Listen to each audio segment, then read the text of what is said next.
এগুলো আল্লাহর সুন্নাহ। তাই আমাদেরকে দিয়ে যদি কাজ না হয়, খেদমত না হয়, উম্মার যদি কোনো কল্যাণ না থাকে, আল্লাহ পাক আমাদের সবাইকে সরিয়ে দিবেন ইনশাআল্লাহ, এবং নতুন কওমকে নিয়ে আসবেন। এমন হতে পারে অমুসলিমদেরকে আল্লাহ পাক ইসলামের সৌন্দর্য দেখিয়ে, ইসলাম কবুল করিয়ে এইসব জায়গায় নিয়ে আসবেন, তারা দিনের খেদমত করবে ইনশাআল্লাহ। কারণ আমরা আগাছা, নিজেকে দিয়েই বুঝতে পারছি, মানুষের দিকে চোখ তোলার, আঙ্গুল তোলার দরকার নাই, নিজেকে দিয়েই বুঝতে পারছি আমরা সবাই আগাছা। আল্লাহ পাক সূরা আরাফের 179 নম্বর আয়াতে বলেছেন, ওয়ালাকাদ যারানা লিজাহান্নামা কাসীরাম মিনাল জিন্নি ওয়াল ইনস, প্রচুর জিন আর মানুষকে দিয়ে আমি জাহান্নাম পূর্ণ করব। খুশি হচ্ছেন? প্রচুর জিন আর মানুষকে দিয়ে আমি জাহান্নাম পূর্ণ করব। কি অপরাধ ছিল? লাহুম কুলুবুন লা ইয়াফকাহুনা বিহা, কলব দিয়েছিলাম উপলব্ধি করত না। ওয়ালাহুম আযানুন লা ইয়াসমাউনা বিহা, কান দিয়েছিলাম শুনতো না। ওয়ালাহুম আ'য়ুনুন লা ইউবসিরুনা বিহা, চোখ দিয়েছিলাম দেখতো না। উলাইকা কাল আনআম, উলাইকা কাল আনআম, উলাইকা কাল আনআম, এরা হচ্ছে গবাদি পশুর মতো। দে আর জাস্ট লাইক ক্যাটলস, গবাদি পশুর মতো। বাল হুম আদল, বরং তার চাইতেও এরা নিকৃষ্ট। ওয়া উলাইকা হুমুল গাফিলুন, এরা হচ্ছে গাফেল সম্প্রদায়। নিজেকে এমনই মনে হয়, হৃদয় দিয়েছেন আল্লাহ পাক, হয়তো বুঝতে পারছি না। আল্লাহ পাক কান দিয়েছেন, শুনি না। চোখ দিয়েছেন আল্লাহ পাক, দেখি না। কোন চোখ? বাইরের চোখ তো আবু জেহেলেরও ছিল না? তা আবু জেহেল দেখতে পারলো না কেন? সত্য কোনটা? তার কোন চোখ অন্ধ ছিল? হৃদয়ের চোখ। আলী রাদিয়াল্লাহু আনহু আর আবু জেহেল, দুইজনকে আপনি চোখের ডাক্তারের কাছে পাঠান, চোখ টেস্ট করান, দেখবেন দুজনের বাইরের চোখ মাশাআল্লাহ 6 পারফেক্ট চোখ। এখন আবু জেহেলের কোন চোখটা অন্ধ, যে কারণে সে আলী রাদিয়াল্লাহু আনহুর মতো সত্যকে চিনতে পারলো না? উত্তর দেন। হৃদয়ের চোখ। আল্লাহ পাক এই চোখের কথা বলেছেন, ওয়ালাহুম আ'য়ুনুন লা ইউবসিরুনা বিহা, চোখ দিয়েছিলাম দেখে নাই। তারা গবাদি পশুর মতো, বরং তার চাইতেও নিকৃষ্ট।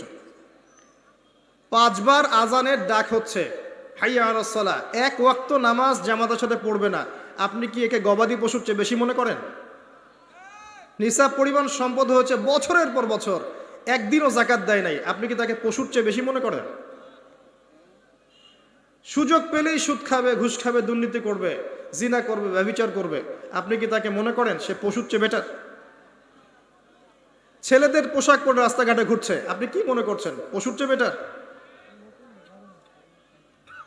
জুয়া, ক্যাসিনো, মাদকের মধ্যে ডুবে আছে টিকটক প্রজন্ম, টিকটক প্যারালাইজড প্রজন্ম, অপদার্থ, জানোয়ারের মতো, এবং একই সাথে বুদ্ধিবৃত্তিকভাবে প্রতিবন্ধী।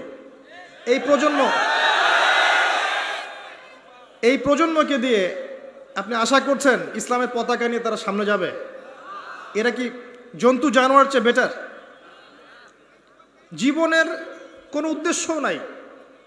এই যে বাবা মা পড়াশোনা করাচ্ছে, টাকা খরচ করছে লক্ষ লক্ষ কোটি কোটি টাকা, ওর জীবনে কোনো উদ্দেশ্যই নাই। 20 বছর 25 বছর পড়াশোনা করার পরে 25টা কোরআনের আয়াত সে বলতে পারে না। এটা তো অনেক দূরের কথা, ইভেন ওযুর ফরজ কয়টা তাও বলতে পারবে না। কি আশা করছেন? ধর্মতাত্ত্বিকভাবে আমরা যারা আছি দেখবেন সত্য লিপিবদ্ধ আছে কোরআন এবং হাদিসে, তারপরেও স্বীকার করবে না। সে নিজেই হক, বাকি সব বাতিল। উম্মাকে টুকরা টুকরা করতে করতে এখন 73,000 দলে ভাগ করে ফেলেছে। একটা ব্যক্তি যখন হেদায়েত প্রাপ্ত হয়ে ইসলামের দিকে আসতে চাইবে, সে কনফিউজড, আমি যাব কোথায়? সবাই তো আমাকে ডাকছে হ্যামিলনের বাসিওয়ালার মতো, আসো আমার কাছে, আসো তোমার জান্নাত দরকার, আমার কাছে আসো, জান্নাতের সার্টিফিকেট নিয়ে যাও, জান্নাতের লিজ লাগলে নিয়ে যাও। অ্যাটিটিউড এরকম। আল্লাহ পাক এমনি বলেন নাই উলাইকা কাল আনআম, এরা গবাদি পশুর মতো, বাল হুম আদল, বরং তার চাইতেও নিকৃষ্ট। আল্লাহর সুন্নাহ বলছিলাম, যদি আমাদের অ্যাটিটিউড এমন হয়, আল্লাহ পাক আমাদেরকে সরিয়ে দিবেন। আল্লাহ পাকের কিচ্ছু যায় আসে না। এর বাইরে ম্যাক্সিমাম মানুষকে দেখবেন বস্তুবাদী, শুধু পেটের চিন্তা। একটা বাড়ি, একটা গাড়ি, একটা জমি জমা, একটা চাকরি, একটা স্ট্যাটাস, আমি 3 বেলা কিভাবে খাবো, আমার পরিবার কিভাবে সিকিউর থাকবে, দ্যাটস অল। এটাই আমার লাইফের উদ্দেশ্য। কি দাড়িওয়ালার কি দাড়ি ছাড়া, সবারই। হ্যাঁ, আমরা যারা ইসলামের রিপ্রেজেন্টেটিভ সেজে বসে আছি, এইসব চেয়ারে বসছি, এদের মধ্যে অনেক মানুষ আছে যাদের উদ্দেশ্য দুনিয়া। এবং আমি এটা আরো ভালো বুঝতে পেরেছি এই মাহফিল করতে এসে। তার আগে আমার এগুলো বোঝা ছিল না। এরপরে বুঝতে পেরেছি যে মানুষ আসলে দুনিয়ার নেশা এত সহজে ছাড়তে পারে না। তো কাদের হাতে আপনি ইসলামের বিজয় চাচ্ছেন? আল্লাহু আলাম। আমাদের দ্বারা যদি না হয় আল্লাহ পাক সরিয়ে দিবেন। কেমন করে সরাবেন? তো মহামারী দিয়ে সরাবেন, আরো বড় কোনো ভাইরাস দিয়ে সরাতে পারেন, পারমাণবিক যুদ্ধ দিয়ে সরাতে পারেন। আল্লাহ পাক সরিয়ে দিবেন। আল্লাহ পাকের কোনো প্রয়োজন নাই গবাদি পশু। আমি বলি আপনাকে যে এখানে যে আল্লাহ পাক বলেছেন বেশিরভাগ মানুষকে জাহান্নামের জন্য সৃষ্টি করেছি, তাদের সংখ্যাটা আল্লাহ পাক বলেছেন সূরা সহিহ বুখারীর মধ্যে 4 বার। আল্লাহ পাক বলছেন আদম আলাইহিস সালামকে ডাকা হবে কিয়ামতের মাঠে, তাকে বলা হবে তোমার সন্তানদের মধ্য থেকে জাহান্নামীদেরকে আলাদা করে দাও। আদম আলাইহিস সালাম বলবেন কতজন হে আল্লাহ? আল্লাহ রাব্বুল আলামিন তাকে জানাবেন প্রত্যেক হাজারে, listen to me very carefully, প্রত্যেক হাজারে 999 জনকে জাহান্নামের জন্য আলাদা করে দাও। নাউযুবিল্লাহ। এটা রাসূল সাল্লাল্লাহু আলাইহি ওয়াসাল্লামের সেই হাদিসের সাথে মিলে যায় যে আমার উম্মাহ 73 দলে ভাগ হয়ে যাবে, যার মধ্যে একটা মাত্র দল জান্নাতে যাবে। মা আনা আলাইহি ওয়া আসহাবি, আমি যার উপরে আছি, আমার সাহাবীরা যার উপরে আছে। আর যারা দলে দলে বিভক্ত হয়েছে তারা সবাই এই হাদিসটা দিয়েই বিভক্ত হয়েছে। কি বুঝলেন? জান্নাতের লিজ লাগলে নিয়ে যাও, আমার কাছে জান্নাতের ডিলারশিপ আছে, ভাবখানে এরকম। কোন কোন ক্ষেত্রে আমরা আবার মানুষকে সহি করতে করতে করতে সহি ভুল পথেও নিয়ে গেছে। এখানেও সমস্যা আছে, চতুর্দিক থেকে সমস্যা। আপনার ধর্মতাত্ত্বিক দৃষ্টিভঙ্গি দেখেন, পরিবারকে দেখেন, সমাজকে দেখেন, বিশ্বকে দেখেন, প্রতিটা সেক্টরে আপনি দেখবেন অর্থনীতি, ফিতনাময় পরিবেশে আপনি বাস করছেন। এখানে বসে যদি তৃপ্তির ঢেকুর তোলেন যে আমার সব ঠিক আছে, ইনশাল্লাহ আমি মরলেই জান্নাতের সার্টিফিকেট পেয়ে যাব, আমি বিনয়ের সাথে বলবো যে এটা ভুল হচ্ছে, এই চিন্তাটা ভুল হচ্ছে। কিছু প্র্যাকটিক্যাল কাজ আগে করা দরকার ছিল, আমাদের দরকার। তার মধ্যে প্রথমটা হচ্ছে জ্ঞান অর্জন করা। মুসলিম যুবকদের এখন প্রথম কাজ জ্ঞান অর্জন করা। বড় বড় চিন্তা পরে, আগে জ্ঞান অর্জন করেন। ইকরা বিসমি রাব্বিকাল্লাযী খালাক, এই আয়াতের উপর আমল করেন। কি জ্ঞান অর্জন করবেন? যারা মাদ্রাসা লাইনে পড়ছেন পড়তে থাকেন, যারা জেনারেল লাইনে পড়ছেন পড়তে থাকেন। উভয় দিকের যে মেরুকরণ আছে এটাকে আপনাকে হারমোনিয়াসলি কানেক্ট করতে হবে। যেমন কিছু সাবজেক্ট আপনাকে পড়তে হবে, আপনি মাদ্রাসা লাইনেই পড়েন আর জেনারেল লাইনেই পড়েন। প্রথম সাবজেক্ট হচ্ছে আল কোরআন, এর উপরে কোনো জ্ঞান নাই। আল কোরআন, আল কোরআনের মধ্যে আবার কিছু কাজ আছে। আল কোরআনের প্রথমত তেলাওয়াত শিখতে হবে এবং নিয়মিত তেলাওয়াত করতে হবে। আপনি যদি আল কোরআনের নিয়মিত তেলাওয়াত করেন, আপনাকে কেউ বাধা দিবে? আমরা অনেক সময় আঙ্গুল তুলে রাখি উপরের দিকে, কিন্তু যে কাজগুলো আমরা করতে পারি সেগুলোই করি না। আপনি কোরআন চর্চা করেন, কেউ বাধা দিবে? প্রথম সাবজেক্ট আপনার কোরআন, এর তিলাওয়াত। এরপরে হচ্ছে অ্যারাবিক ল্যাঙ্গুয়েজ। অ্যারাবিক ল্যাঙ্গুয়েজের মধ্যে নাহু সরফ শিখতে হবে।